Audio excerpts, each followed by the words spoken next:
Salut, c'est Théo. Aujourd'hui, je voudrais te partager ma technique pour rendre le travail. Donc, travail, ce qu'on entend par travail, c'est toutes les tâches que tu es censé faire, mais que tu n'as pas envie de faire. Ça, c'est travail. Comment rendre le travail amusant? Alors, il y a quelques années, donc, quand j'ai commencé les projets perso, je dis projets perso parce que je suis programmeur, donc ma tâche, c'est juste de programmer. Quand j'ai commencé à essayer de programmer donc, des projets perso, c'est-à-dire en dehors de ou mon travail ou de mes études, c'était super compliqué. C'est-à-dire m'asseoir comme ça devant un écran sur une chaise pour faire une activité productive, c'était super difficile. T'es probablement aussi dans ce cas-là, c'est-à-dire que te mettre sur une chaise devant un écran ou quoi que ce soit pour faire une activité productive sur une période prolongée, c'est très compliqué pour toi. T'es très probablement pas le seul dans ce cas-là, hein. En fait, à peu près tout le monde a ce problème, c'est tellement tout le monde a ce problème que c'est pas considéré comme un problème. Mais si tu ne l'avais pas, je te garantis que tu aurais tout l'argent que tu veux. J'ai réussi à passer ça. Maintenant, travailler pour moi, c'est super marrant. Ouais, enfin, en tout cas, c'est une activité intéressante. J'arrive très bien à travailler sur une période prolongée et je gagne largement plus de 10 euros, de plus de 10 000 euros par mois. Donc, je pense que tu vois le lien entre les deux. Ok. Donc, on a ce problème, cette incapacité à se concentrer sur une activité productive pendant une longue période. On va voir pourquoi. Alors, voici une échelle. Ça va être ton échelle de la dopamine. Ok? Et on va mettre ton niveau de dopamine de base à 100. Sauf que, il se trouve que l'activité travail que tu dois faire se situe tout en bas, à 15. Ça, c'est travail.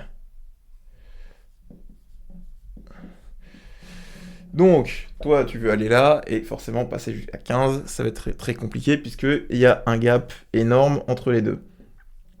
Pourquoi tu te retrouves à 100, 100 de niveau de dopamine? Probablement pour la raison suivante.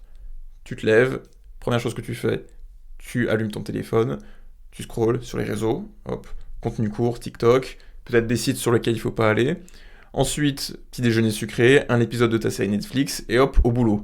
Donc forcément, t'arrives juste là, à un niveau de dopamine ultra élevé, c'est la mort à la suite près pour aller travailler, c'est quasi impossible.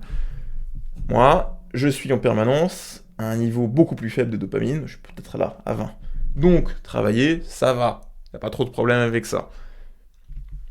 Pourquoi c'est le cas? Parce que j'ai pas toutes ces mauvaises habitudes. Je les ai remplacées, et on va voir pourquoi par la suite. Donc, voyons voir un peu toutes les mauvaises habitudes que tu pourras avoir qui démontent ton système de dopamine, qui le rendent, qui te place juste là, à 100. Alors que nous, on a envie d'être le plus bas possible. Parce que travailler, c'est pas une activité à haut niveau de dopamine. Donc, on veut être le plus bas possible pour être capable de performer.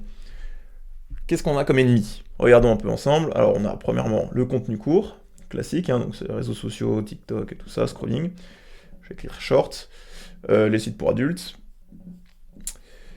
Qu'est-ce qu'on a d'autre? Le sucre. On a Netflix. On a les jeux vidéo aussi. Voilà. Bon. Comment faire maintenant pour se débarrasser de ça? Si tu essayes de te débarrasser de toutes ces habitudes d'un coup, ça ne fonctionnera pas, hein. Je pense que tu as déjà essayé, ça marche pas. C'est normal. Parce que si tu te débarrasses de tout ça d'un coup, qu'est-ce qui reste? Il reste que dalle, donc tu vas te retrouver à 0, alors que tes habitudes t'étais à 100, donc là ça va être impossible, hein. Déjà que c'est compliqué de travailler qu'il y a que ça à 15, alors à 0, n'y pense même pas. Donc c'est parce que tu essayes de faire un jump beaucoup trop grand.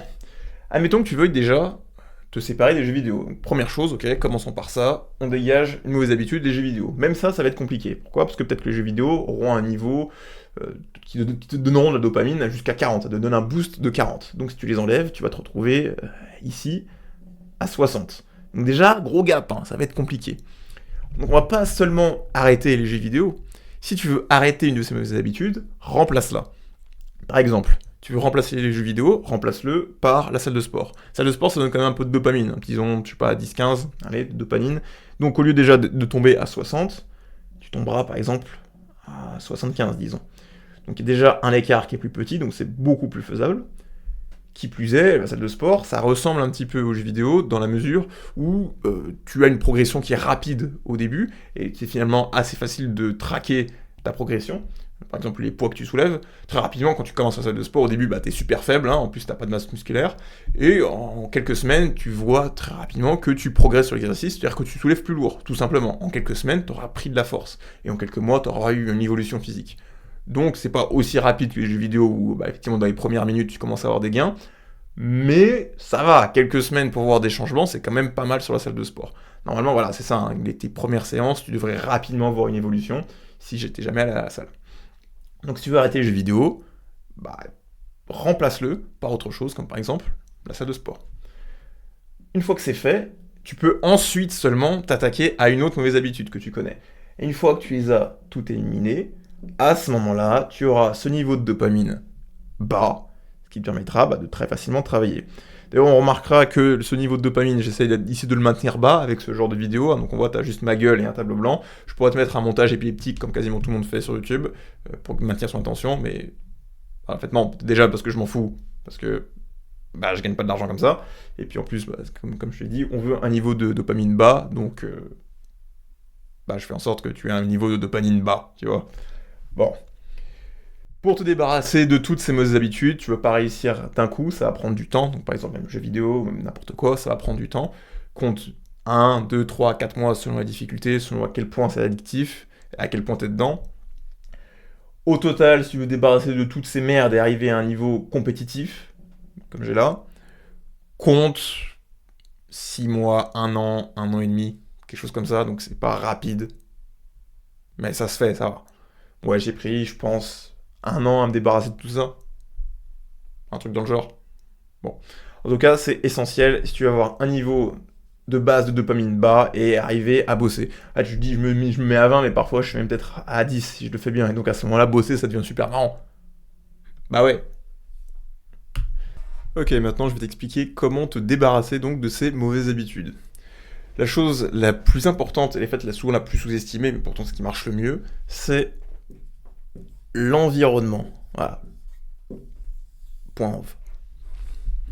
C'est beaucoup trop souvent sous-estimé, mais pourtant c'est vraiment le truc qui marche le mieux. Je te donne un exemple, il y a une époque j'étais complètement accro au sucre, c'est-à-dire que si je voulais emmener un paquet de bonbons à mon taf le lundi, j'en achetais 3 le week-end parce que je savais qu'il y en avait 2 qui allaient y passer. Voilà. Donc maintenant comment est-ce que je fais? En fait tout simple, je ne mange plus de bonbons, j'ai plus de problème d'addiction au sucre, pas que j'ai complètement changé, mais simplement je n'ai pas de paquet de bonbons dans mon placard. Là si j'ai un paquet de bonbons dans mon placard, je le défonce, clairement. Mais la technique c'est que j'en ai pas. Aussi simple que ça. J'adapte mon environnement à ces mauvaises habitudes-là. Donc, accro au sucre, pas de paquet bonbons dans le placard, problème est réglé. Tout, aussi simple que ça, hein, pas plus compliqué. Voilà, même chose si t'es accro à la cigarette et que t'as des cigarettes dans ta poche, c'est sûr tu vas recommencer à fumer. Tu peux avoir une force de volonté aussi forte que tu veux, l'environnement primera toujours. Tu pourras jamais battre ton environnement. Donc, arrange-toi pour que l'environnement soit aligné avec tes objectifs. Je vais donner 3 trucs qui sont immédiatement applicables. Premier truc, ça c'est super important, le téléphone. Quand tu veux travailler, surtout, tu ne mets pas ton téléphone dans ton bureau. Tu le mets où tu veux, dans ton salon. En tout cas, au mieux, pas à portée de main si jamais t'as uniquement dans ta chambre, si t'es en colocation, quelque chose comme ça. Ce qui surtout pas sur ton bureau, là où tu travailles, tu le mets pas à portée de main. En mode silencieux pour pas qu'il te dérange. Voilà, il faut que ce soit difficile pour toi d'y accéder. Donc ça, c'est vraiment le truc le plus important. Quand je travaille, mon téléphone n'est surtout pas dans mon bureau. Il est dans mon salon, très loin de moi. Ça, c'est le truc applicable immédiatement. Je te garantis que ça va améliorer tes résultats x 10. Je blague même pas. Ok, donc numéro 1, c'est vraiment le plus important. C'est pour ça que je le mets en numéro 1. Mets ton téléphone loin de toi quand tu travailles. Ça paraît super simple. Et ça l'est. Donc fais-le. Ok, deuxième point, quand tu travailles donc sur ton ordinateur, ne travaille que sur une seule chose à la fois. Et pour ça, n'ouvre qu'une seule fenêtre. Si tu veux écrire un texte, n'ouvre une seule fenêtre de texte, donc ou un TXT ou Word. Mais voilà, n'aie pas à côté une fenêtre YouTube ou je ne sais pas quoi. Voilà.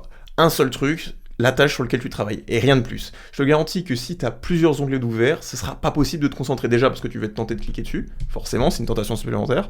Et puis deuxièmement, même tu auras toujours un peu cette idée en tête et tu pourras pas te concentrer à 100% sur ta tâche. C'est un tel bonheur de se concentrer sur une seule tâche quand tu as une seule fenêtre ouverte, c'est 10 fois plus facile.